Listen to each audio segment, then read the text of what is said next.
Në ambientet e shkollës profesionale Shërbime në Korçë, maturantët kanë organizuar një aktivitet festiv për të shënuar përfundimin e ciklit të mesëm arsimor, me emocionin e një kapitulli që mbyllet dhe sigurinë e hapave të parë drejt jetës profesionale. Të rinjt ndanë me ne përvojën e tyre, duke vlerësuar arsimin që kanë ndjekur si zgjidhjen më të mirë për të ardhmen e tyre.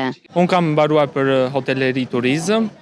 Kjo degë ka shumë mundësi punësimi si këtu edhe në sezon. Kam qenë në shumë hotele, restorante këtu në Korçë, të cilat janë me pak të kënaqshme. Do e vazhdoj universitetin për ekonomi biznes, sepse lidhet me degën që unë kam vazhduar. Gjatë kohës që kam studiuar, kam kryer edhe punën.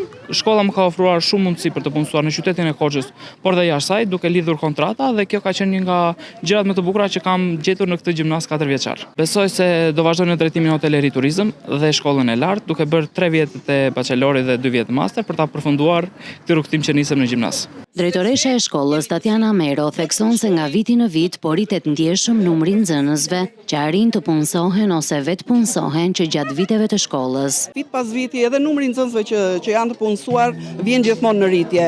Mund të them që këtë vit janë rreth mbi 70% e nxënësve të punësuar, të vetë punësuar në bizneset e të tjerëve, në biznese partnere të shkollës, por dhe në biznese të tjera, të cilat gjithmonë i ofrohen shkollës dhe i kërkojnë bashkëpunim për të marrë nxënës profesionist. Në një treg pune gjithnjë e më kërkues, arsimi profesional mbetet një alternativë konkrete dhe suksesshme për të rinjt që duan të ndërtojnë të ardhmen mbi dije, aftësi dhe mundësi punësimi.